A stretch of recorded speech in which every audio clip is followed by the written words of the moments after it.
Bismillahirrahmanirrahim. Assalamualaikum warahmatullahi wabarakatuh. Selamat pagi, selamat siang, dan selamat malam. Saya F. Yuniarsi dengan NIM F1D018016. Terima kasih saya ucapkan kepada teman-teman yang sudah menyempatkan diri untuk hadir dalam seminar PKL saya. Meskipun dilaksanakan secara online, semoga tidak mengurangi semangat dan antusias kita semua.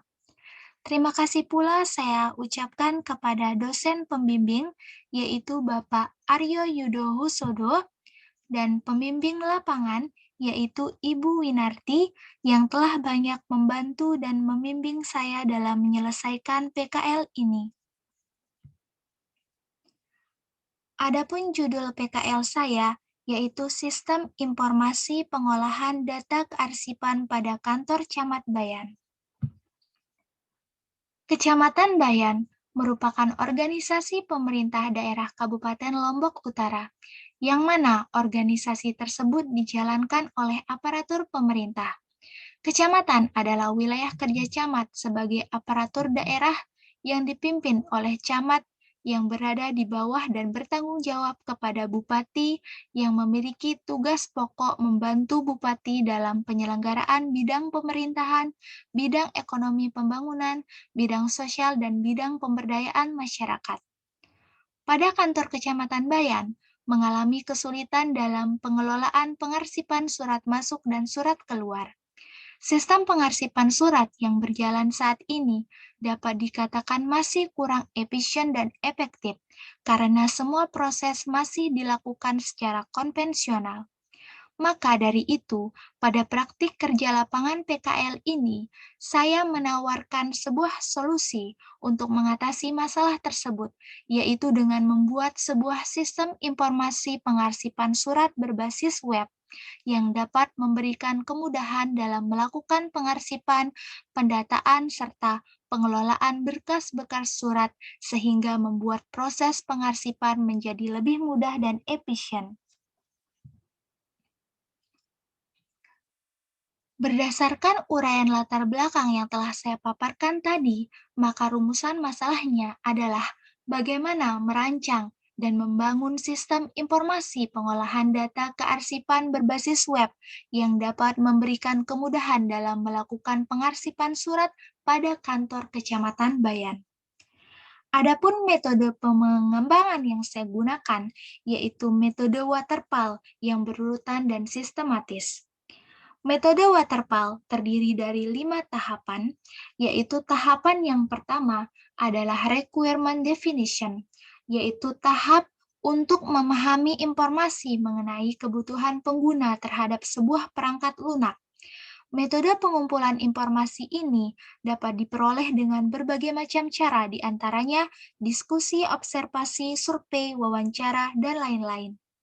Informasi yang diperoleh kemudian diolah dan dianalisa sehingga didapatkan data atau informasi yang lengkap mengenai spesifikasi kebutuhan pengguna akan perangkat lunak yang akan dikembangkan.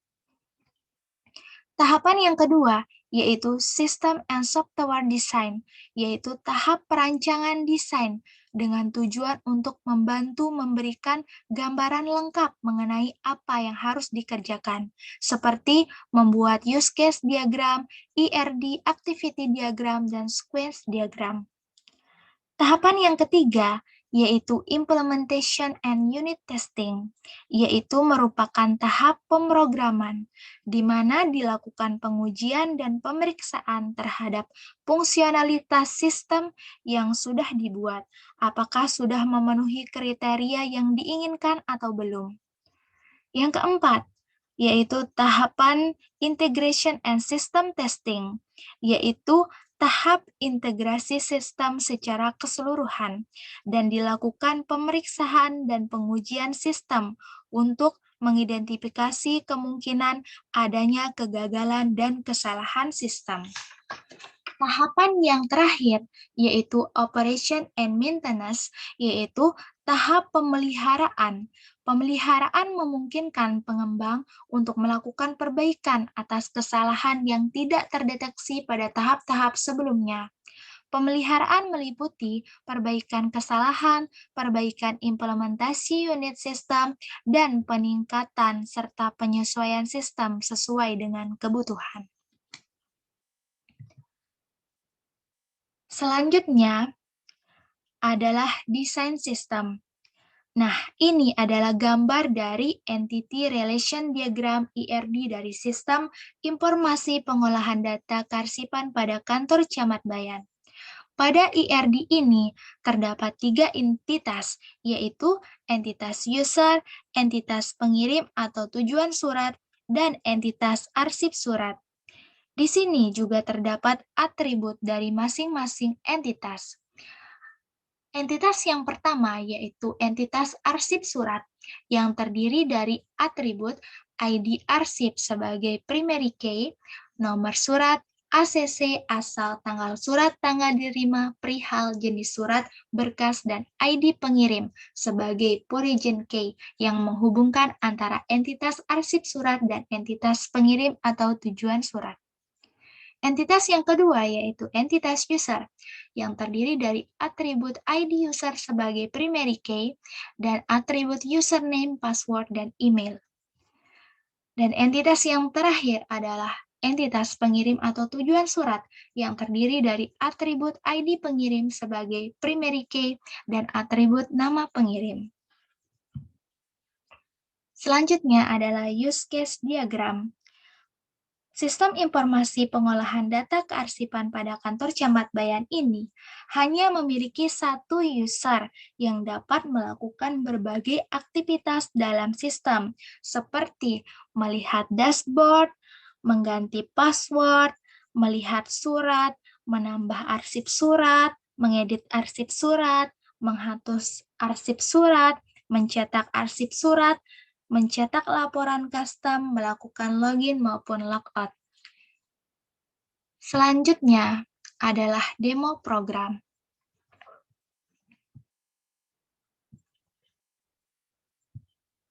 Nah, ini merupakan tampilan awal dari sistem informasi pengolahan data kearsipan pada kantor Camat Bayan.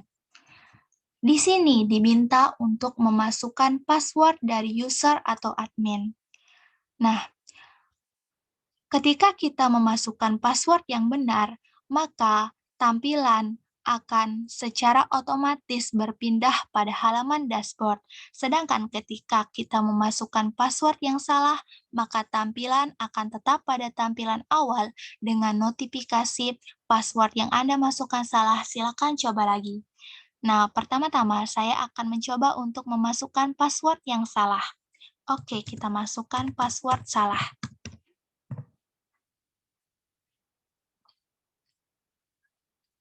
Nah, ini adalah tampilan ketika kita memasukkan password yang salah, yaitu tampilannya tetap di sini dan ada catatan password yang Anda masukkan salah, lalu coba lagi. Nah, sekarang saya akan mencoba untuk memasukkan password yang benar.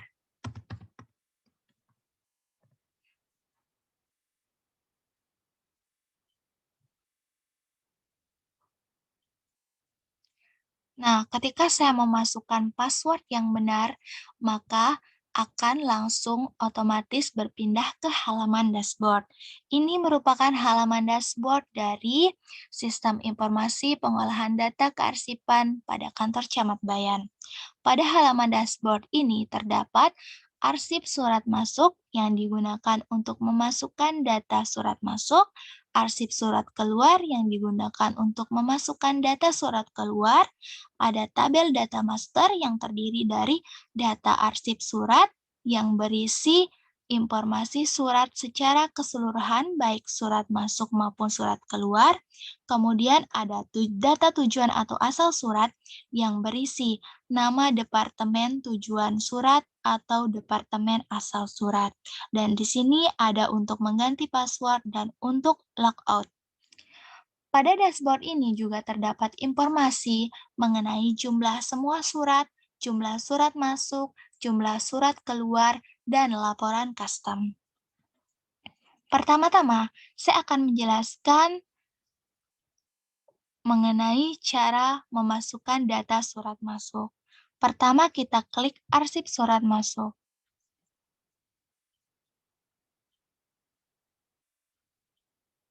Nah, kemudian langsung berpindah ke form arsip surat masuk. Ini adalah form arsip surat masuk yang terdiri dari tanggal terima yang sudah saya atur secara otomatis. Jadi, tanggal terima adalah tanggal pada saat surat tersebut diinputkan, yaitu seperti sekarang ini tanggal 1 Juni tahun 2021. Kemudian ada nomor surat, ada perihal, ada tanggal surat, ada nama pengirim, status surat apakah sudah disahkan atau belum, dan untuk memasukkan file surat. Nah, langsung saja kita coba untuk menginputkan data surat masuk. Misalnya nomor surat adalah 1, kemudian perihalnya adalah makan, kemudian tanggalnya misalnya tanggal 2, lalu nama pengirimnya misalnya aku. Nah, no resolve found. Kenapa tidak ditemukan data aku ini? Karena kita belum memasukkan nama si pengirim ke dalam data tujuan atau asal surat. Jadi, kita harus memasukkan terlebih dahulu untuk nanti bisa terlihat di sini nama pengirimnya. Oke, langsung aja kita masukkan data tujuan atau asal surat. Nah, kita input di sini. Misalnya nama pengirimnya adalah aku. Kita simpan. Data berhasil disimpan. Oke, nah jadi data si pengirim tadi sudah kita masukkan, bisa kita cek lagi. Nah, datanya sudah terlihat di sini. Oke, kita lanjut untuk arsip surat masuknya. Oke, kita masukkan lagi nomor surat 1, perihalnya makan, kemudian tanggal suratnya tanggal 2 misalnya, kemudian nama pengirimnya yang sudah kita masukkan tadi, aku, karena datanya sudah terdaftar, jadi langsung bisa kita klik, kemudian status suratnya kita pakai, belum disahkan saja, kemudian kita akan memasukkan file suratnya. Di sini misalnya kita masukkan file suratnya, kita masukkan ini aja misalnya. Oke. Misalnya ini kita masukkan ini. Kita memasukkan ini misalnya dalam bentuk foto. Nah, di sini sudah tertera, kemudian langsung kita simpan. Data berhasil disimpan. Oke, masih loading. Nah, ini seperti yang sudah saya jelaskan, jadi dia ketika data surat masuk sudah kita inputkan, maka secara otomatis halamannya akan berpindah ke data arsip surat. Nah, ini dia adalah surat yang sudah kita masukkan tadi, yaitu nomor suratnya 1, perihalnya makan, jenis suratnya surat masuk, karena kita menginputkan di data arsip surat masuk, kemudian statusnya belum disahkan. Di sini ada filenya yang bisa kita download langsung, kita coba download. Nah, ini dia file yang tadi ya. Oke, kita kembali.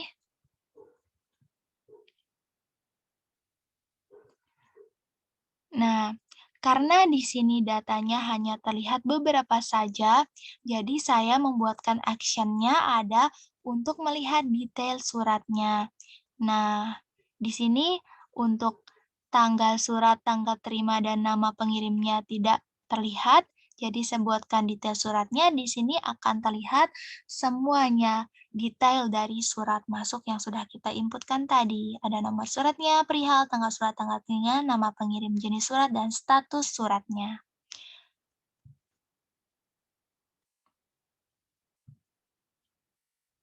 Nah, di sini di aksi juga saya sudah, sorry.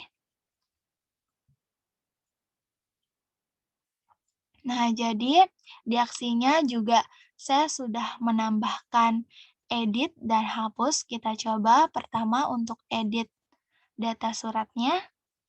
Di sini misalnya kita edit nomor suratnya aja, misalnya 2. Kita ubah. Data berhasil diubah. Nah, sudah terlihat. Jadi, nomor surat yang semulanya 1 tadi setelah berubah menjadi 2. Kemudian, kita coba untuk menghapusnya. Anda ingin menghapus data arsip, oke. Data berhasil dihapus. Nah, jadi data yang sudah kita masukkan tadi sudah terhapus. Oke, begitupun dengan arsip surat keluar, hampir sama dengan arsip surat masuk.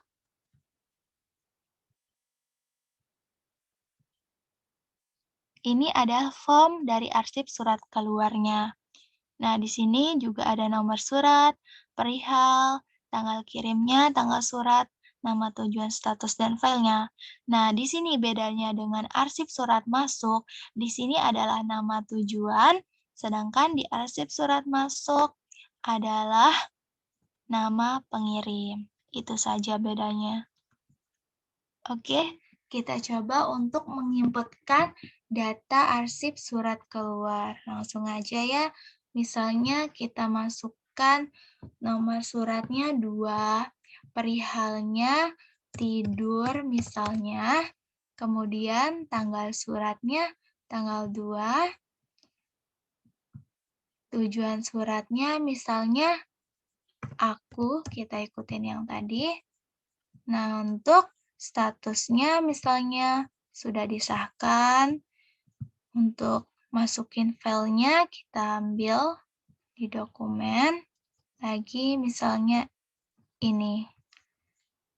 Oke, datanya sudah tertera di sini. Simpan. Data berhasil disimpan. Nah, ini dia data yang sudah kita masukkan tadi. Jadi jenis suratnya langsung surat keluar karena kita memasukkan di form arsip surat keluar. Begitupun tampilannya hampir sama dengan surat masuk.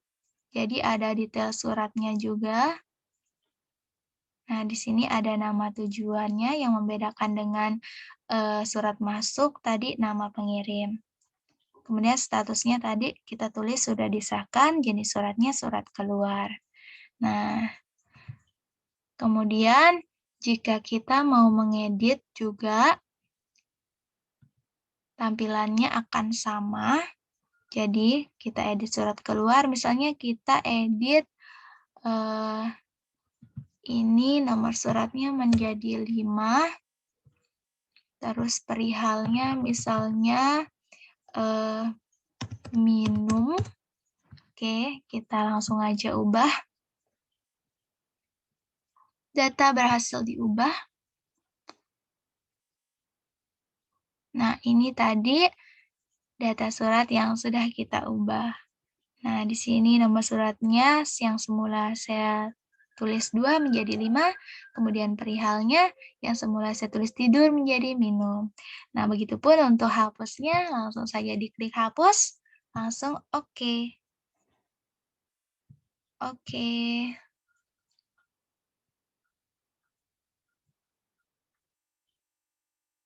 Nah, data yang barusan saya inputkan di arsip surat keluar telah saya hapus, dan datanya sudah hilang. Nah, kemudian saya akan menjelaskan mengenai untuk cetak laporannya. Nah, ini untuk membuat laporan semua suratnya, bisa kita coba. Ini buat laporan.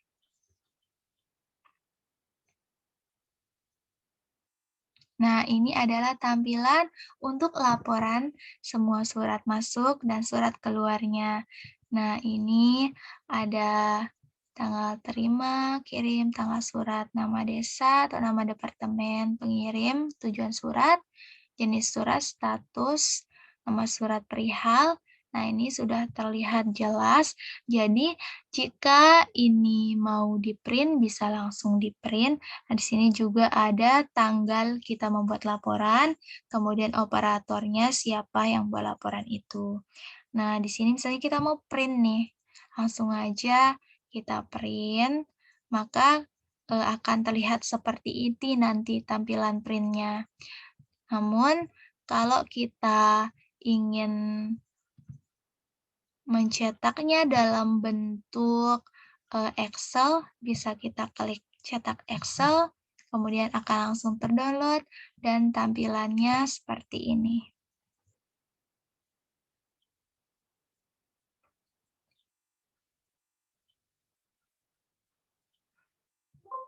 Yes. Nah, ini merupakan tampilannya jika kita ingin mencetaknya dalam bentuk Excel. Oke, kembali lagi. Nah, itu jika kita ingin membuat laporan arsip suratnya, arsip semua suratnya. Begitupun dengan surat masuk, tinggal kita cetak, bisa menggunakan cetak biasa, kita print langsung, atau bisa dalam bentuk Excel. Begitupun dengan surat keluar. Nah, di sini saya akan menjelaskan juga mengenai laporan custom-nya, membuat laporan custom. Nah, pada laporan custom ini adalah ada untuk menginputkan rentang waktu laporannya dari tanggal berapa sampai tanggal berapa. Misalnya kita menginginkan untuk mencetak laporan dari tanggal sesuai tanggal PKL saya. Jadi karena di sana saya menginputkan data tanggal 1 Maret misalnya dari 1 Maret, kemudian ini sampai 1 April misalnya.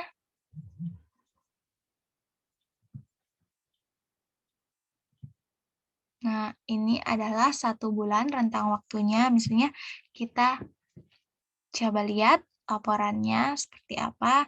Nah, ini bisa kita cek di tanggal terima atau kirimnya. Ini rentang waktunya dari tanggal 2 Maret sampai dengan April ya. Nah, ini sampai dengan 22 Maret. Nah, bisa kita cetak langsung, print langsung dalam bentuk seperti ini, atau bisa kita cetak Excel seperti yang tadi.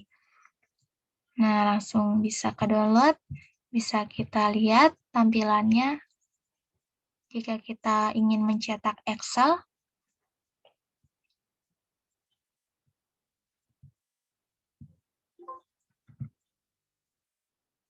Nah, ini tampilannya untuk laporan custom-nya tadi.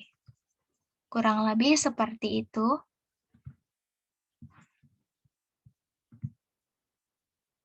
Kemudian saya akan menjelaskan untuk mengganti password-nya. Di sini gampang banget, kita hanya memasukkan password lamanya, kemudian menginputkan password baru, kemudian klik ubah, maka secara langsung akan terubah password-nya. Dan terakhir, jika ingin logout, kita tinggal logout. Langsung kembali ke halaman awal ketika kita menekan tombol logout. Nah, ini ada notif Anda telah berhasil logout. Baik, mungkin hanya ini yang dapat saya jelaskan dari seminar PKL saya. Terima kasih atas waktunya. Sekian dan terima kasih. Wassalamualaikum warahmatullahi wabarakatuh.